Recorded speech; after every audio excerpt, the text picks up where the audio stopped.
7 मई को 67वीं बीपीएससी परीक्षा का डेट, प्रीलिम्स परीक्षा की डेट जो है निर्धारित है।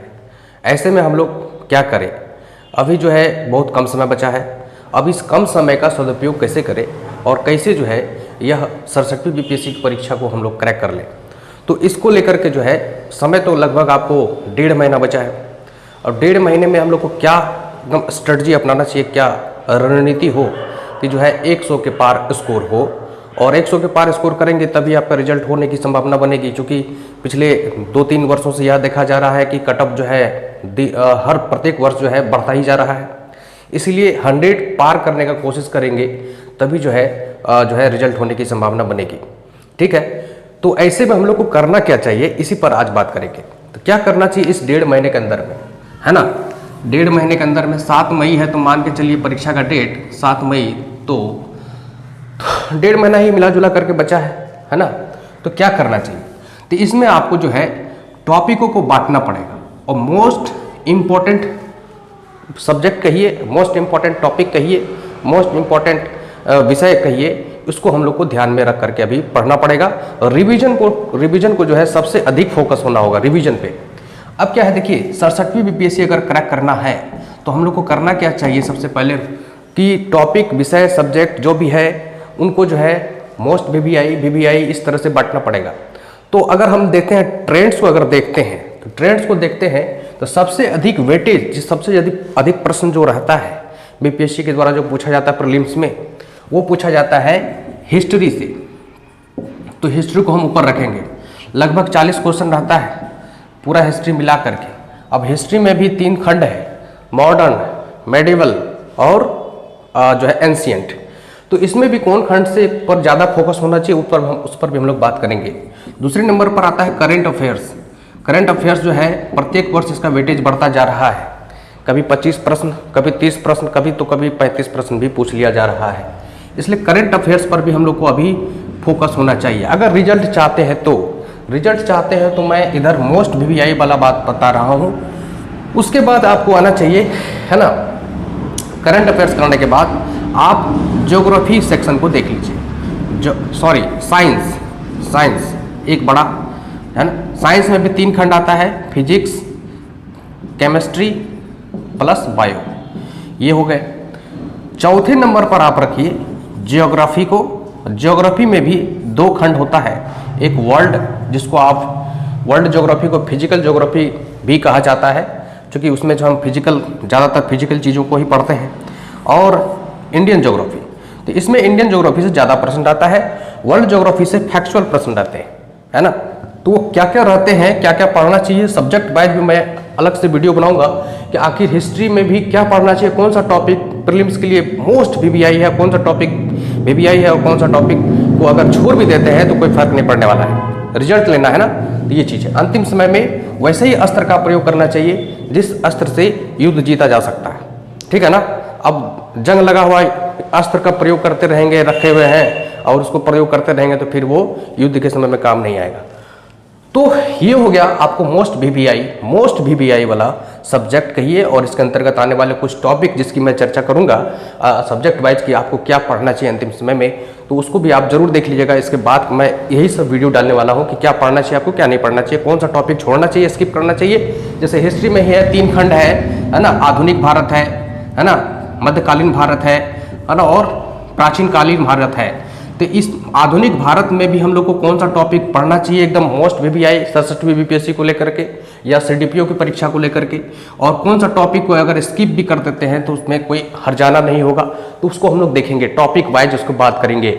और किस टॉपिक से प्रत्येक प्रश्न रहता है और किस टॉपिक पर कितना अधिक ध्यान देना चाहिए, वो सब बात करेंगे हम लोग अलग अलग वीडियो में। छोटी छोटी वीडियो होगी, उसको आप लोग देखेंगे तो एक मोटिवेट भी होंगे और पढ़ने का भी मन करेगा। क्या पढ़ना चाहिए, किस सोर्स से पढ़ना चाहिए, इस पर भी मैं बात करूंगा।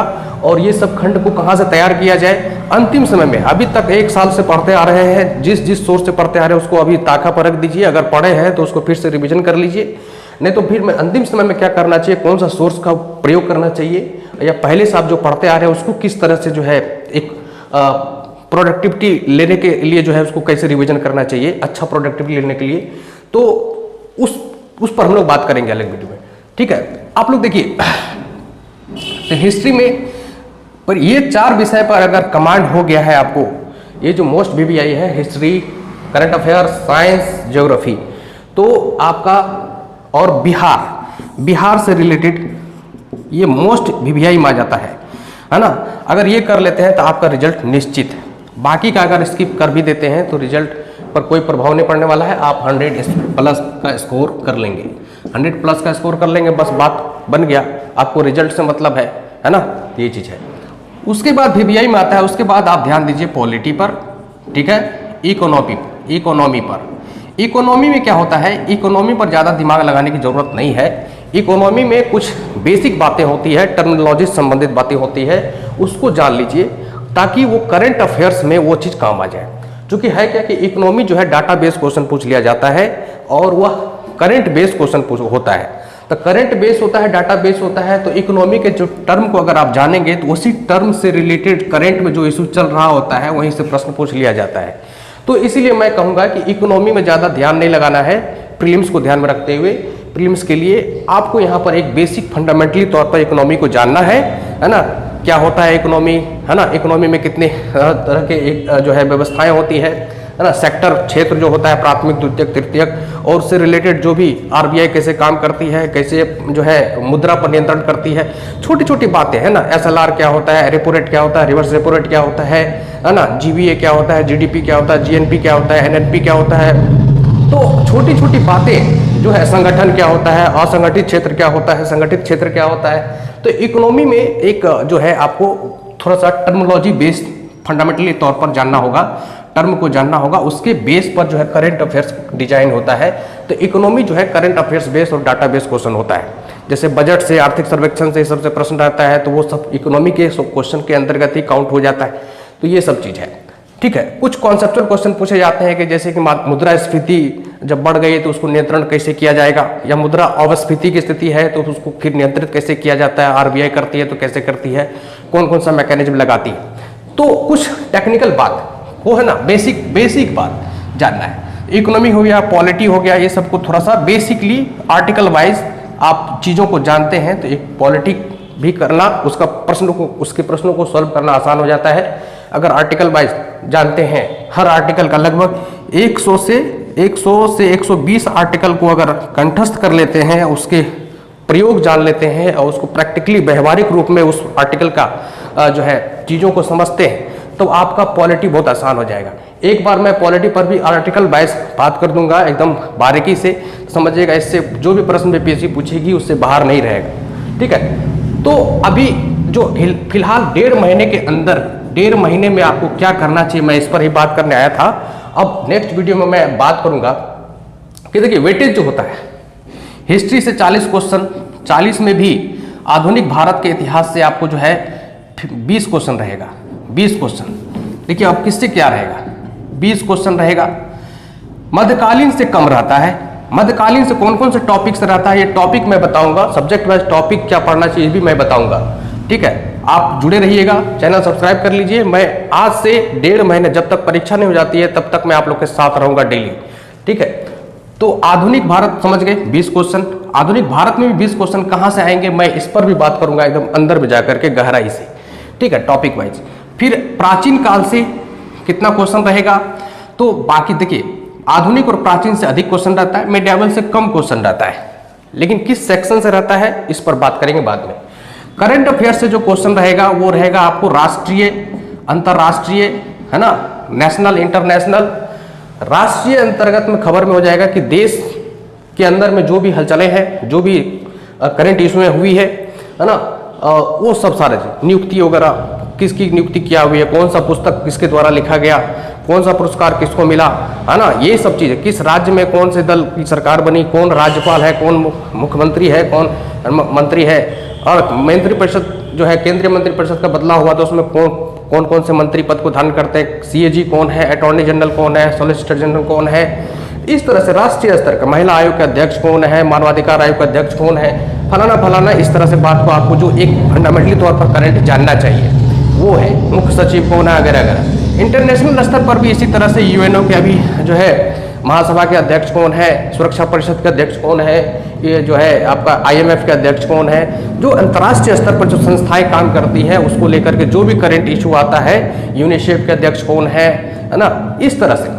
तो आपको इंटरनेशनल स्तर पर भी कुछ खबरें जानना चाहिए कि फलाना देश के अभी फिलहाल में राष्ट्रपति कौन नियुक्त हुए हैं, फलाना देश के बीच में कौन कौन सा जो है टकराव चल रहा है, कौन कौन सा समझौता हुआ, भारत और अन्य देशों के बीच में क्या क्या समझौता हुआ, कौन कौन सा युद्ध अभ्यास हुआ, आदि आदि जो है इंटरनेशनल स्तर का खबर आप लोग को ध्यान में रखना चाहिए। ठीक है, तो ये चीज है करंट अफेयर्स, ये हो गया राष्ट्रीय अंतर्राष्ट्रीय। फिर आर्थिक वाणिज्यिक परिदृश्य वाला जो करंट अफेयर्स होता है, जो इकोनॉमी से रिलेटेड जो भी करंट अफेयर्स होगा उसको ध्यान में रखना चाहिए कि GDP क्या रहा भारत का, जो है NNP क्या रहा, पर्सन कैपिटा जो कितना रहा, प्रति व्यक्ति आय कितना रहा, है ना, फसल उत्पादन कितना रहा, वन क्षेत्र कुल कितना है भारत में प्लस बिहार में, यही सब इकोनॉमी में यही सब डाटा बेस्ड चीज़ों को जानना होता है।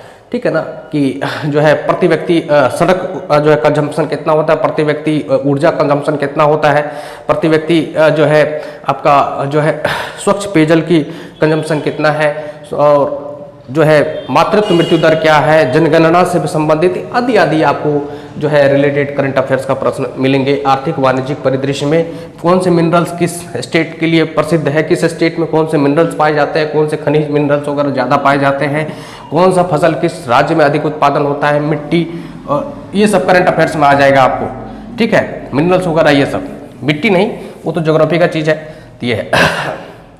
साइंस में आपको फोकस करना चाहिए बायोलॉजी पर ज़्यादा, 3 सेक्शन है साइंस का, फिजिक्स केमिस्ट्री बायोलॉजी, तो आपको बायोलॉजी पर ज़्यादा करना चाहिए। बायोलॉजी में भी वही सब क्या क्या चीज़ों से ज़्यादा प्रश्न रहता है उस पर भी बात करेंगे। बायोलॉजी मेनली 2 तरह से बटा होता है, एक बोटनी और जूलॉजी, है ना, बोटनी और जूलॉजी, तो दोनों सेक्शन से क्वेश्चन रहते हैं। बोटनी में जो है हम लोग वनस्पति और पेड़ पौधे प्लांट्स वगैरह के बारे में पढ़ते हैं, और जूलॉजी में हम लोग जीव जंतु के बारे में पढ़ते हैं। ठीक है, तो इस तरह से जो है जीव जंतु, मानव भी जीव जंतु में आता है, तो इसमें डिजीज वगैरह बीमारी वगैरह उसका निदान के लिए विटामिन वगैरह ये सब, है ना, जीव जंतु है तो उसके स्ट्रक्चर, हड्डियाँ कितनी होती है ना, मांसपेशी कितने होते हैं, कौन सा बीमारी किस की कमी से होती है, कौन से तत्वों की कमी से होती है, तत्वों की पूर्ति कैसे होगी, है ना, कौन सी बीमारी का कौन सा टेस्ट होता है, किस विटामिन को केमिकल नेम क्या है किस विटामिन का, आदि आदि ये सब बात करेंगे हम लोग कि बायोलॉजी में भी पढ़ना चाहिए तो क्या पढ़ना चाहिए।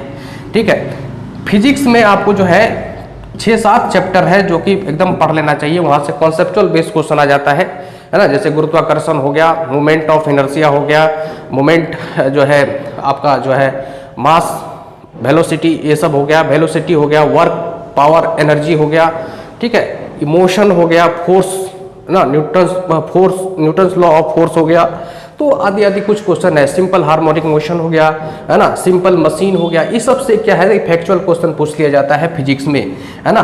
जो मॉडर्न फिजिक्स है, जैसे कि मॉडर्न फिजिक्स में आपको इलेक्ट्रॉनिक्स बेस्ड चीज़ों को जानना होता है, मैग्नेटिज्म हो गया, चुंबकत्व वगैरह, इस सबसे कुछ फैक्चुअल बेस्ड क्वेश्चन पूछे जाते हैं। 6 से 7 चैप्टर है फिजिक्स में जो कि इंपॉर्टेंट है, प्रीलिम्स की परीक्षा के दृष्टिकोण से उसको आपको कवर कर लेना चाहिए।